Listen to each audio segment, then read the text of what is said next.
How do you assign jobs to your friends and family during a long-term or a short-term emergency? Hello, this is Wayne. And I'm Belinda. And we're Normal Prepping. This is the third in our series on working with your family and friends that come to your house during an emergency. What we're going to go over here is how to assign jobs. It's not like, coming over for, a barbecue. They have to work. They have to have jobs. Otherwise, you won't function as a group. Yeah, just because we're supplying a roof over their head doesn't mean it comes with us doing everything. Exactly. So totally fair. And this isn't about control, it's about contribution. Everybody helping everybody else. Yes. First thing you want to do is you pretty much know who's going to be there. Kind of go over in your mind. It can be kind of light, but just go over your mind on what do you think their skill sets are. Yeah. And what's their personality also. And have you ever seen them under stress? How do they handle stress? That's a big one. Yes. And it's always surprising. You never know how somebody will, handle stress. I've known people that I thought were, just tough as nails, and they get under stress and they're like, freak out. So, yeah. But you should have an idea if you've been around them for a while. Mm-hmm. So you kind of take, and then also look at what hobbies they have, right? Like you're into gardening, I'd choose her to be a gardener. Yeah. She's into cooking, so I'll choose her to be a cook too. And laundry, so I'll be doing laundry. Yeah, laundry, she'll do laundry. But you just want to do a little assessment of where you think they would be a good fit. Yeah. Mm-hmm. And also, like I said, match their temperament too. That's very important. People with different temperaments should have different jobs. People that are stressed should be the ones in the garden. Yeah. If they can handle stress, they should be in the garden. Or maybe they should be, out, just collecting water, doing little chores, like that. Could just contributing. And you got to be realistic, Don't, know their limitations and don't pressure them too much because they're under stress too. This isn't, this isn't like people freak out. People do freak out. Okay. Yeah, I've seen it over and over again. And then what we did is we actually have to help you. We made a little checklist. So if you'd like that, it's free. And just put jobs. Just email us and just say jobs in the subject line, and we'll send you one of these for free. Yeah. So we're going to kind of quickly go over some of these just to give you an idea. And what we did, just to give you a little heads up, is we broke it into categories. The critical, then within a couple days, and then rotating. For long term. Yeah. Mm-hmm. And I think, one of the first things we'll go into is security, and we're just going to go and do a few examples here. Security, just look at what they're good at. I mean, their physical shape. And one thing I want to point out is with security, don't just look for like the tough guy. There's also like the people that handle other people very well. Mm-hmm. You could have somebody that's very gentle. That'd be perfect during the day to go and meet with somebody and communicate with these people that are trying to come into your property and be able to talk them out of it without causing any kind of, violence or, anything like that. There are people that are really good at that.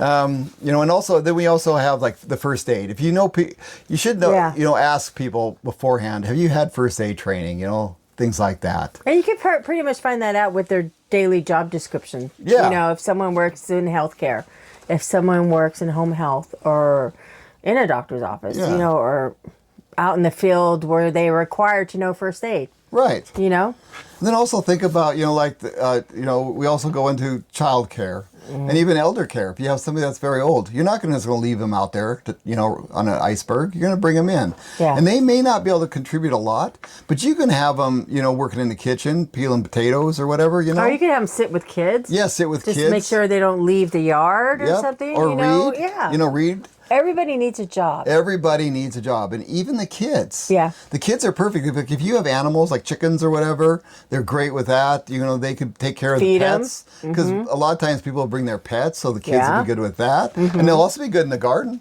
And they're also good for cleanup. Yeah. After dinner, kids clean up. Yep, kids clean up. Yeah. And for firewood gathering, it's another one. Yeah, it's another good one. They would love to do that. And you could have them do that. I mean, they can go pick up kindling. As long as they don't go out of your yard. Yeah, if you need to gather firewood, kids love picking up kindling. And you make a contest out of it, to get them excited and get them doing that. Keep them busy and not be worried. Yeah. Yeah, so just some ideas with that. Yeah. And then also you want to have, it's something that, you know, people don't think about a lot, and that's, you know, scouting out areas and seeing what's going on. So you want to have some people that are in good shape. You could go talk to neighbors, They go walk check, down the road. Yep, see what's going on, get some intel, you know. You need that. Yeah.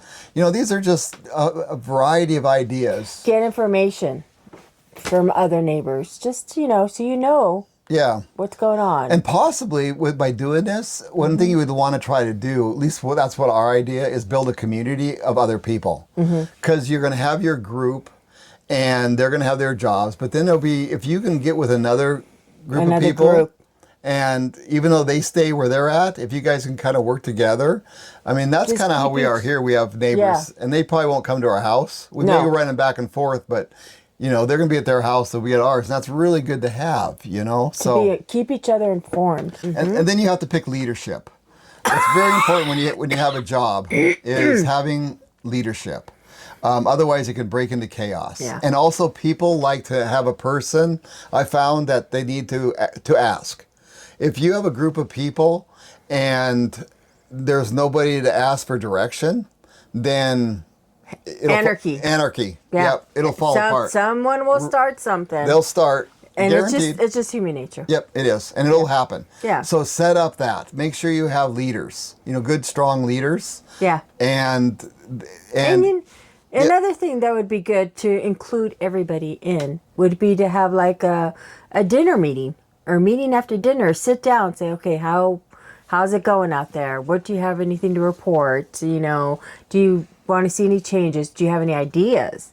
What would help us be a little more structured? You know, that's something too. Yeah, I think so. Yeah. You know, things like that. They're, you know, and that'll also help from pushback from other people in the group, because you'll always have the people that think that they're doing more or whatever. But if you all get together, and if you have a person who gives an update, will lead a meeting, you know, and I think rotation is really important too. Yes. I think rotation. Don't rotate people into jobs they can't handle, but kind of break your jobs in a mindset of personality and of stress level. Yeah. And I think that would really help. That's also helpful, because if something were to happen to somebody, and if you only had one person doing that job, then what are you going to do? Exactly. You need to share the skills. Yeah. Even if they're minor, like with medical and stuff. Even if they know how to bandage. Yeah, bandage, put a tourniquet. Yeah. And they learn that from the person who you have, who's a nurse, a doctor, or just knows, you know, to show other people. Yeah, exactly. The skills that they know. Yeah, like I'm a ham radio operator, and I would definitely be that would be one of my roles, and I would definitely want to have somebody that was next to me for a while to show how to back up in case something happens to me. So you know, you have to think of this, and you got to think of it as long term, you know, and you got to let the people realize that this is long term, and we're in it for the long haul, and it may just be a day or 2 or 3 days, but you don't know that. You don't know. Yeah, you don't know that. It could be a week.